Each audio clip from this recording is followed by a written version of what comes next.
Good morning and welcome to Coffee with Kristin and Tina. Welcome to another beautiful day on the coolest coast. It's time for Coffee with Kristin and Tina. We're your hosts. This is Kristin Odell of KLO. I'm Tina Prigge of Vagabond Creative Studios. So happy to see you on this beautiful day, Kristin. Good morning. Good morning. Yeah, it is nice out, but it's cold. Cold, cold. Yeah. And there is something going around. I hope viewers out there, I hope you've avoided this crud. For me, it's day 11 and I'm on the upswing, but there is just a little yuck still hanging out there.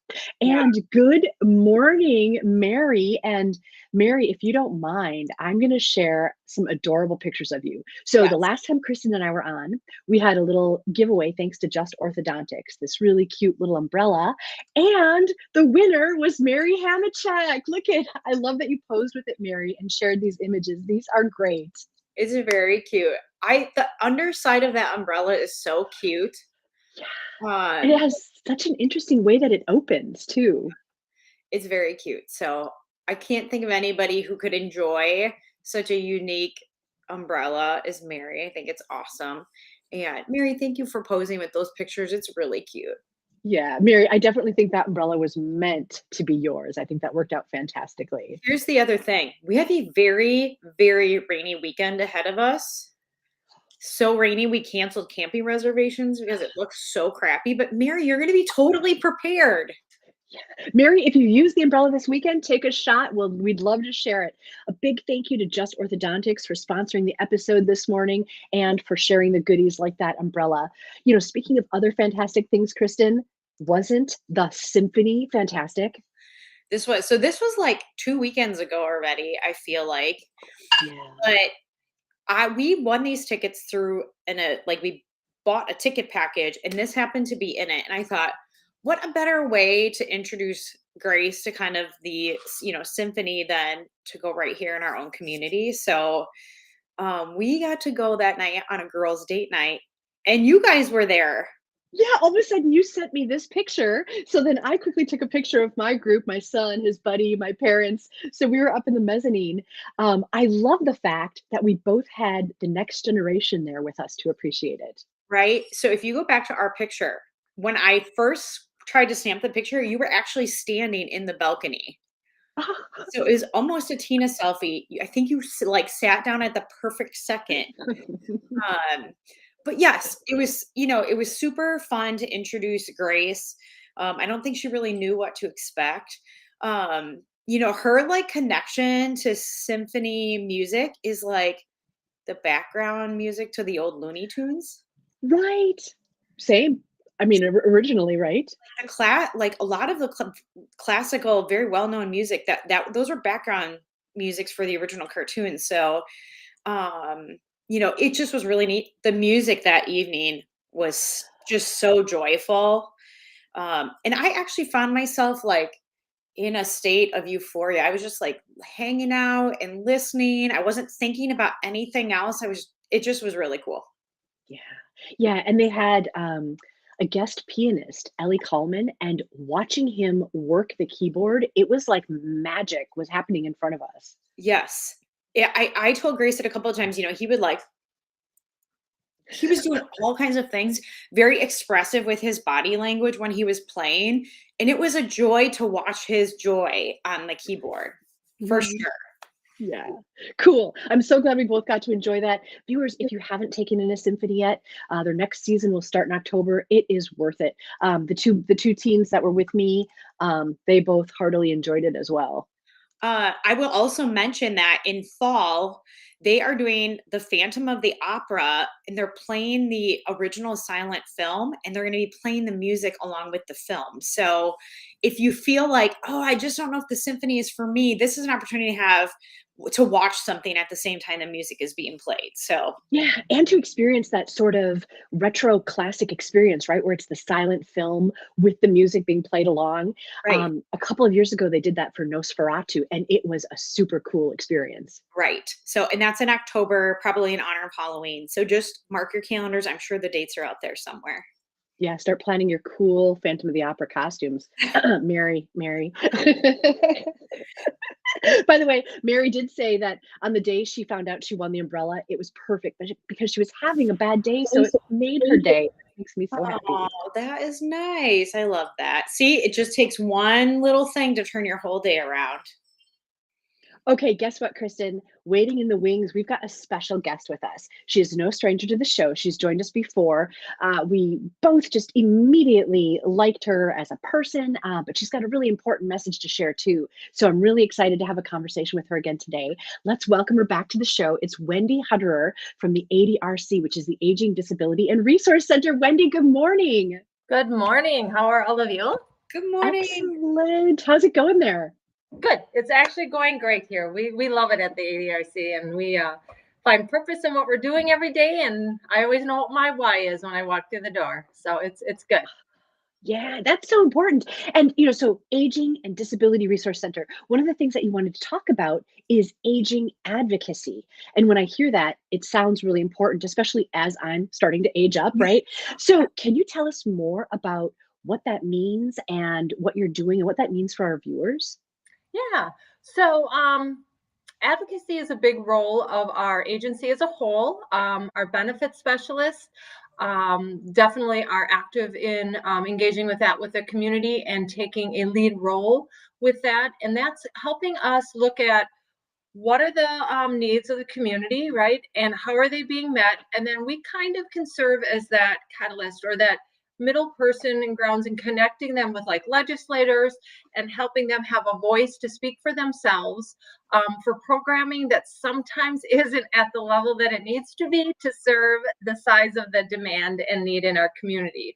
So Madison did a disability advocacy day in April, which I attended with our intern, and it was an inspiring and motivational day. So I will say that first to people, like, I know those things sound a bit maybe cumbersome or maybe like, do I really want to go and sit in Madison all day talking to legislators? And what it is it's a great day. And one is coming up for Aging Advocacy Days on May 9th, which we're also going to. But they give you kind of a morning to inspire you, first of all, with stories of people who are out there using a strong voice, speaking for themselves, and they prepare you then for what it will be in the afternoon to meet with the legislators. So we this year we offered to take a bus down for Aging Advocacy Days, and we just went down on our own for Disability Advocacy Days. But I can tell you, there is an energy there when you go down and you see individuals. When I went down in April, I just wanted to take those individuals back here with me and have them preach the word about what we need, because they just had such a strong presence and they were on those steps of the Capitol just speaking their voice and yelling out chants, and people were hearing them. And it's just great to see people empowered in a space where their voice is heard, right, and they feel validated for what they need. So anyways, yeah, so I got very caught up in all that and loved it, and would encourage anybody to go to it. So we will be there May 9th, and we have a few people in the community that are going to attend with us. And like I said, you go in the morning and then they help prepare you for the things that will be talked about, the things that are on the bills, who you will get to sit with and speak with. It's your local representatives or somebody sitting, representing them. And you literally get time just sitting in a room with them. It's not like a big forum where you have to go up to a podium. You literally just kind of all sit around. You have chairs, table. They're there. They keep the group small enough that everybody's voice can kind of be heard. So we have people who are bringing testimonies about the experiences they've had themselves and how those bills would help serve them well. Yeah, so it's a really great day. And I'll stop talking. I'll let you guys interject there because I could keep going for like a half hour. Well, what are some of the things that are under consideration? What are some of the top issues that you want to advocate for or that you think need attention? So caregivers this year, so what I think there's lots of things, but this year the focus is on nutritional needs, transportation, and caregivers. So caregivers play an immense role in our community. And from lots of aspects. So first of all, they serve right as support for their loved one to be able to stay in home for as long as possible, more than likely. And that really comes at a cost sometimes to their well-being, right? So the role that the bills that are out there being passed for that are kind of like tax breaks, higher pay for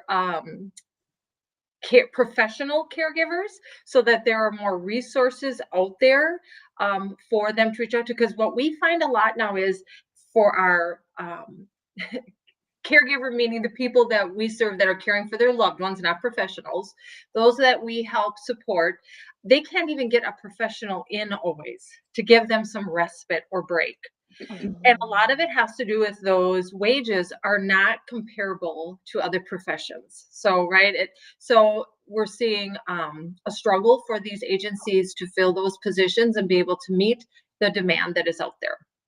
So they're looking for some supports that way. They're looking for caregiver tax break, just like parents of young children get, so that those funds can kind of be used to maybe increase support in the home to help them continue that journey of caregiving for their loved one. And for those caregivers that are caring for the loved one and also working, there's also programs we work with to help educate employers about what that looks like for them. So if they can show some flexibility, more than likely their employee isn't going to fully burn out and maybe exit the place of employment, right?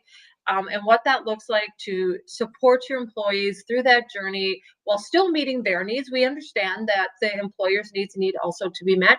But so it's about education. It's about getting to our legislature and helping them understand that there are ways in which they could help support caregivers in their home that actually would also serve the taxpayers well too.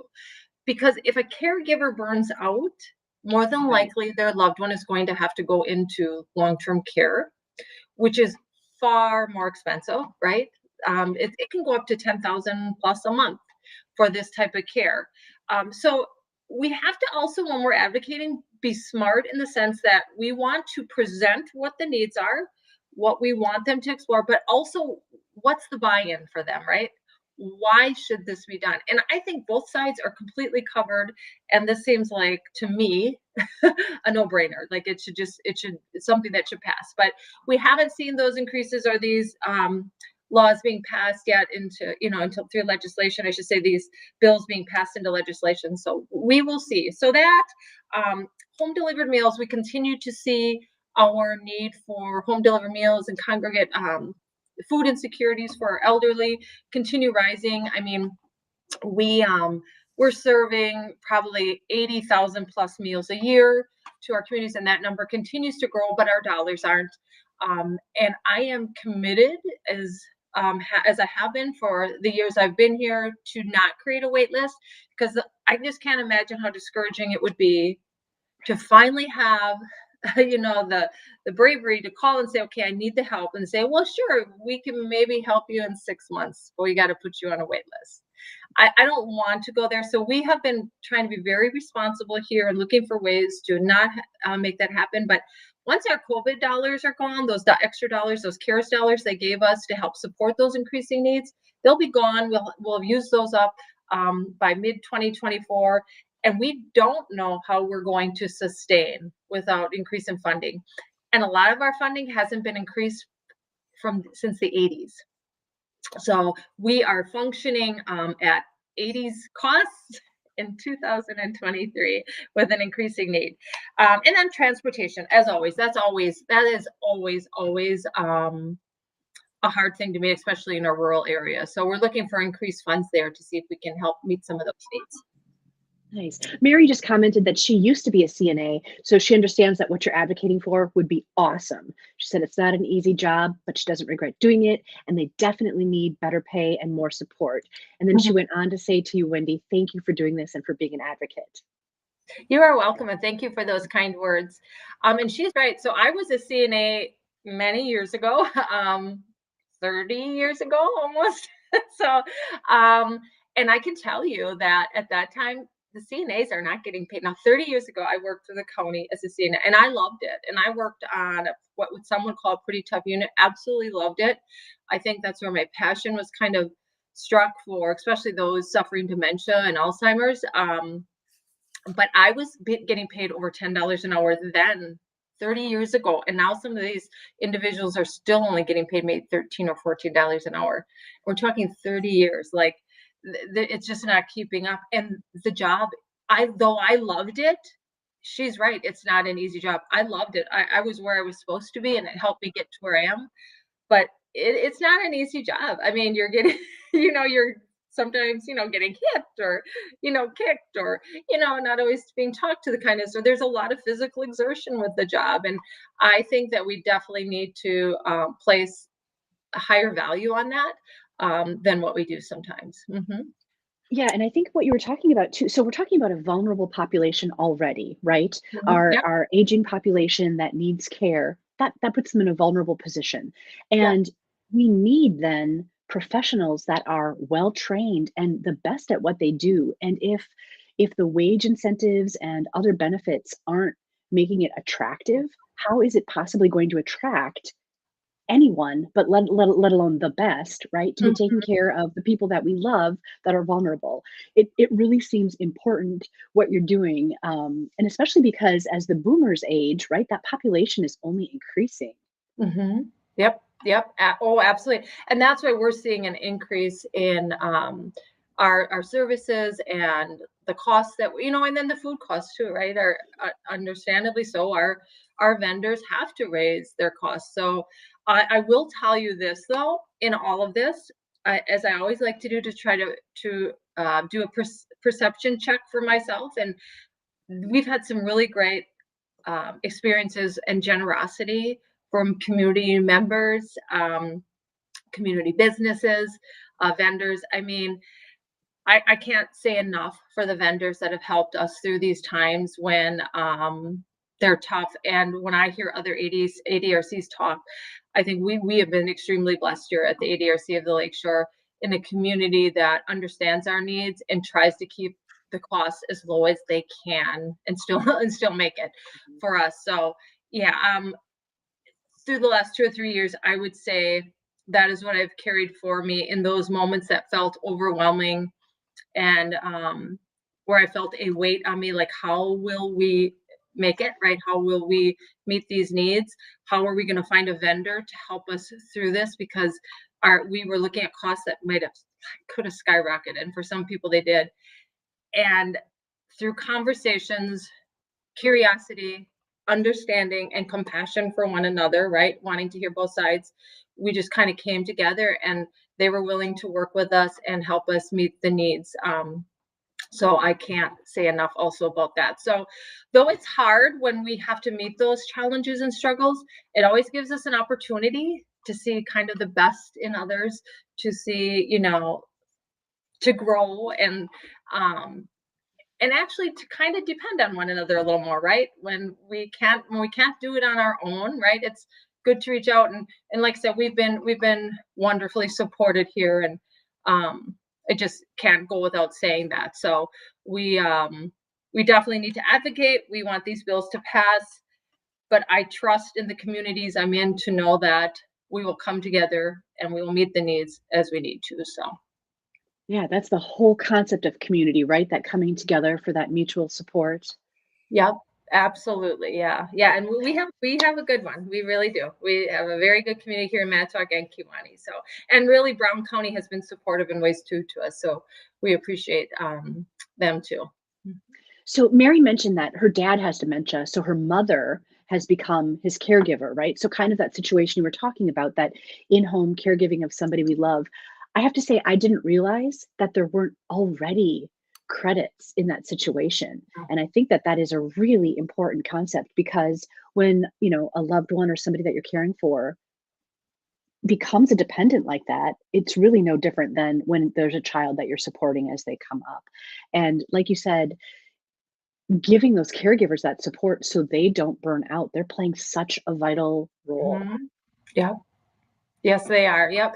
Especially in the circumstances that we're in, like I said, with staffing shortage and things like that. So, yeah. And Mary, I'm also in that same situation. So my dad has dementia, and my mom has now become his caregiver. And yeah, you see those strains and struggles, right? And so I have even a little more vested interest in going and advocating. So yeah, it's an extremely important job, and I see, and as you do, I'm sure Mary, see firsthand, right?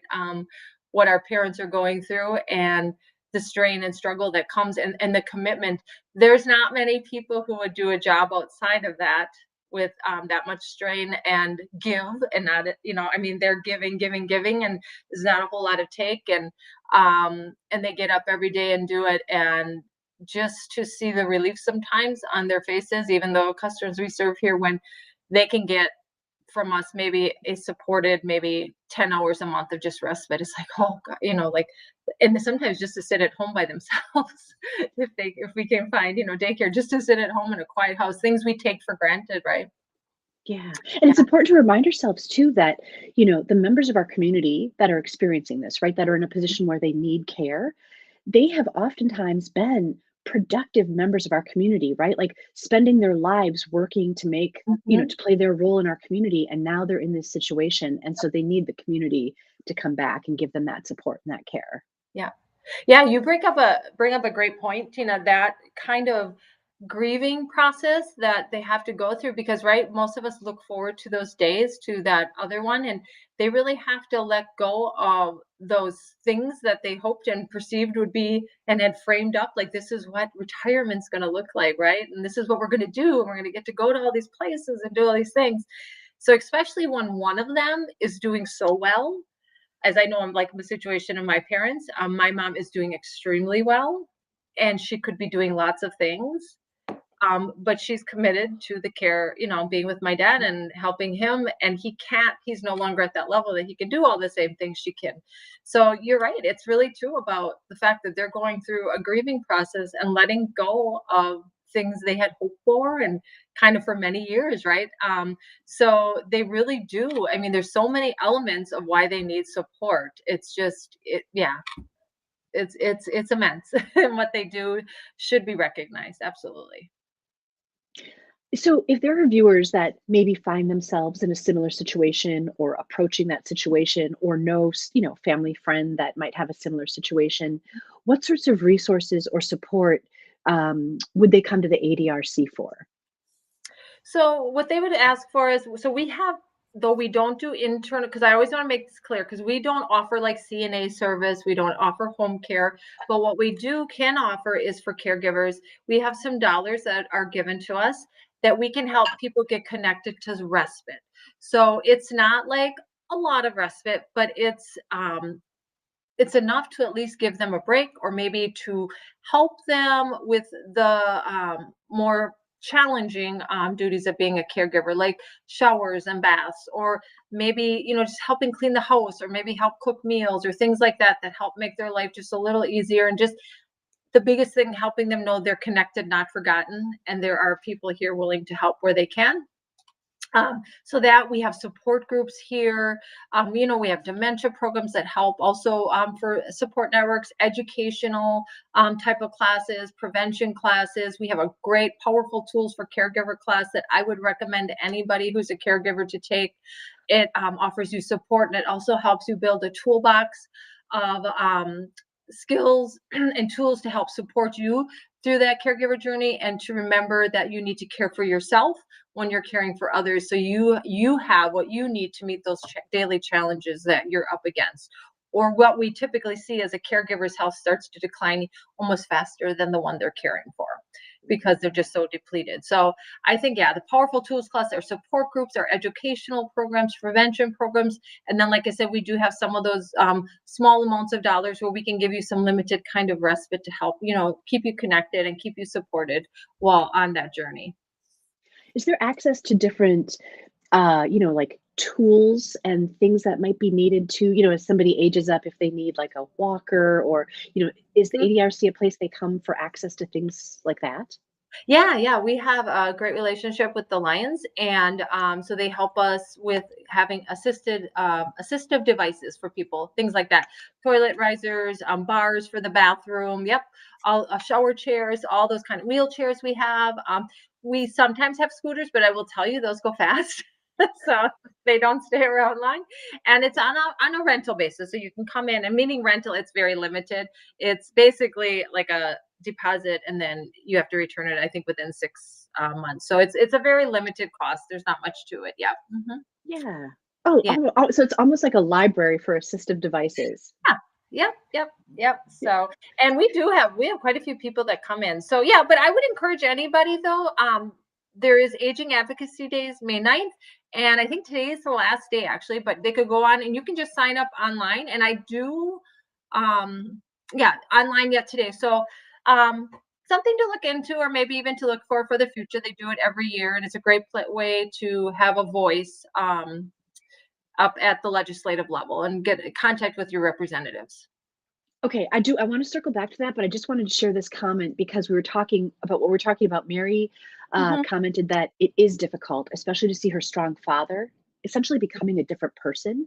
Her Yep. mother's been reaching out to the organization, meaning the ADRC, and you've been wonderful, Wonderful. help setting up rides to appointments and such. So thank you for that. Yeah, But so happy to hear that. talking about aging advocacy, so if somebody wants to go, if they sign up by today, at the Capitol, is there like an ADRC group or someplace that people should kind of check in to become part of the larger group, Wendy?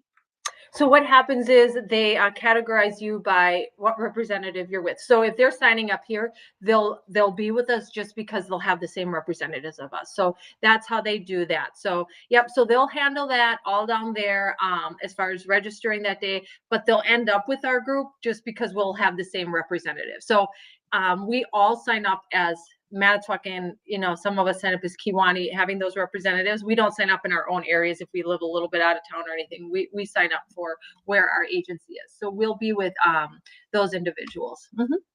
Gotcha. And if people want to go, do they have to also plan to speak, or is it a show of numbers is just as important as the person that's delivering the message?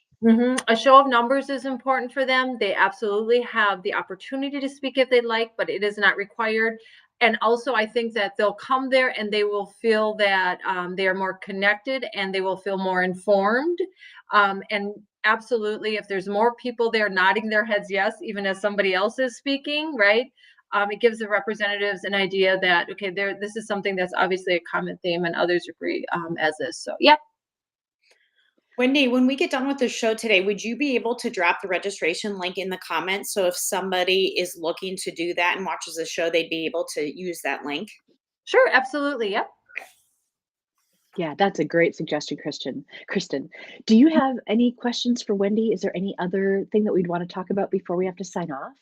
I don't know. I mean, I feel like we've covered so much ground today. It's been so interesting just, hearing, we often talk about and hear about some of the local mission work that is happening. We don't always talk about the legislative side of it. So it's interesting to hear about that. And it sounds like a really neat opportunity coming up for people to go and be part of the action if they want to do that. Yeah. Yeah, absolutely it is. And you're right. We don't always focus on the legislative side because that was something I definitely had to remind myself to continue doing, being informed and looking at that. Yep. So Wendy, I really appreciate, knowing that you're out there doing what you're doing. I feel like it's such a value to our community, and I really appreciate you taking the time out of your day to come and have this conversation with Kristen and I and our viewers to keep us informed and let us know, how we can participate in aging advocacy and how we can, benefit from the resources that the ADRC is there to provide. well, thank you for sharing your time and space with me. I enjoyed it the other time I've done it, and I enjoyed it this time. And I hopefully look forward to spending more time with the two of you. You guys, this is an amazing thing that you're doing and bringing attention to what an amazing area we live in. I think it's pretty awesome where we live. So yeah. Thanks for everything you do on the coolest coast. Well, on behalf of Kristen Odell of KLO and myself, Tina Prigge, thank you so much for watching this episode of Coffee with Kristen and Tina and our special guest. Yay! Our special guest, Wendy Hutterer of the ADRC. We've really enjoyed sharing our morning with you, and thank you to Just Orthodontics for sponsoring the show. We'll see you next time on Coffee with Kristen and Tina. Bye, guys.